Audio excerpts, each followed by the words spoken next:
अहोई अष्टमी व्रत कथा। एक साहूकार था जिसके 7 बेटे और एक बेटी थी। उसके सभी पुत्रों का विवाह हो चुका था। दीपावली से पहले सातों बहुएं अपनी ननंद के साथ जंगल में मिट्टी लेने आई। जहाँ वे मिट्टी खोद रही थी वहीं पर एक स्याहू यानी सेई की मांद थी।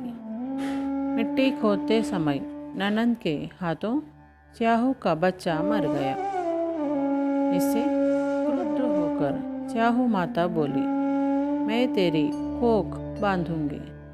तब ननंद अपनी सातों भाभियों से बोली, तुम में से मेरे बदले कोई अपनी कोख बंधवा लो।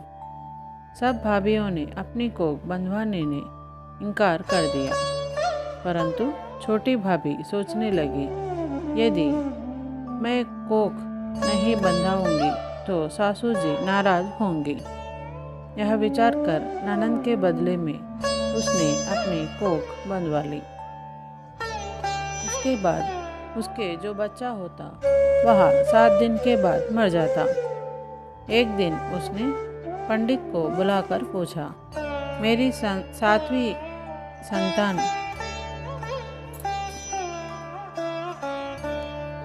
संतान 7वें दिन क्यों मर जाती है? तब पंडित ने कहा, तुम सुरही गाय की पूजा करो। सुरही गाय स्याहू माता की भायली है। वह तेरी कोख छोड़े तब तेरा बच्चा जीवित रहेगा। तत्पश्चात बहू प्रातःकाल उठकर चुपचाप सुरही गाय के नीचे सफाई आदि कर जाती। एक दिन गौमाता ने सोचा, आजकल कौन मेरी सेवा कर रहा है, सो आज देखूंगी। गौमाता तड़के उठी। क्या देखती है कि साहूकार की पुत्र वधू उसके आसपास सफाई कर रही है। गौमाता उससे बोली, मैं तेरी सेवा से प्रसन्न हूँ, जो चाहे सो मांग लो। तब वह बोली, स्याहू माता तुम्हारी भाईली है और उसने गेरी कोख बांध रखी है, सो मेरी कोख खुलवा दो। इस पर गौमाता ने कहा, अच्छा। यह कहकर गौमाता समुद्र पर अपनी भाईली के पास उसको लेकर चली। रास्ते में कड़ी धूप थी, सो वे दोनों एक पेड़ के नीचे बैठ गई।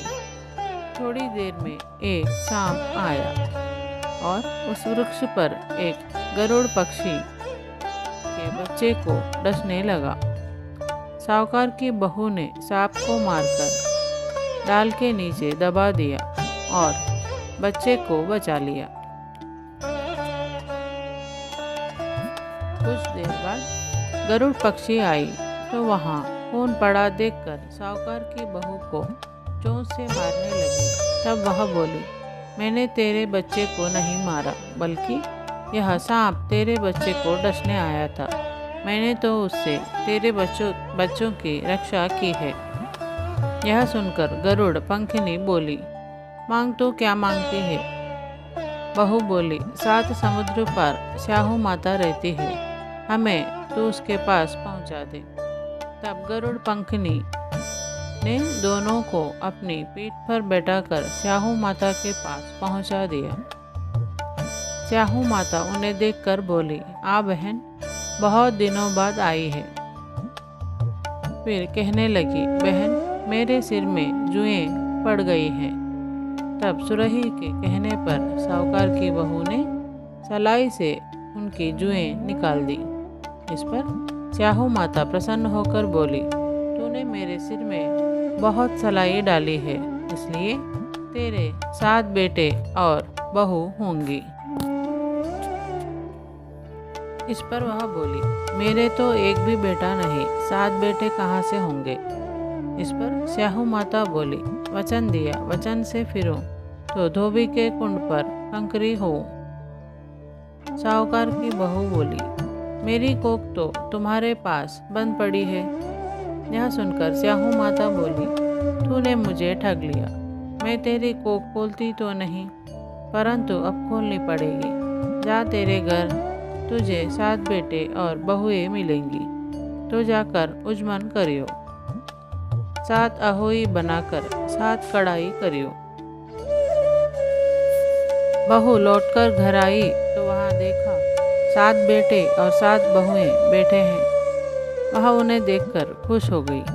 उसने 7 अहोई बनाई, 7 उजमन किए तथा 7 कढ़ाई की। रात्रि के समय जेठानियाँ आपस में कहने लगी, जल्दी जल्दी नहाकर पूजा कर लो, कहीं छोटे बच्चों को याद करने रोने लगे। थोड़ी देर बाद उन्होंने अपने बच्चों से कहा, अपनी चाची के घर जाकर देख आओ कि आज वह अभी तक रोई क्यों नहीं। बच्चों ने जाकर कहा, चाची तो कुछ मान रही है, खूब उजमन हो रहा है। यह सुनते ही जेठानियाँ दौड़ी दौड़ी उनके घर आई और पूछा, तूने कोक कैसे छुड़ाई? वह बोली, तुमने तो कोक बंधाई नहीं, सो मैंने कोक बंधा ली थी। अब स्याहू माता ने कृपा करके मेरी कोक खोल दी है।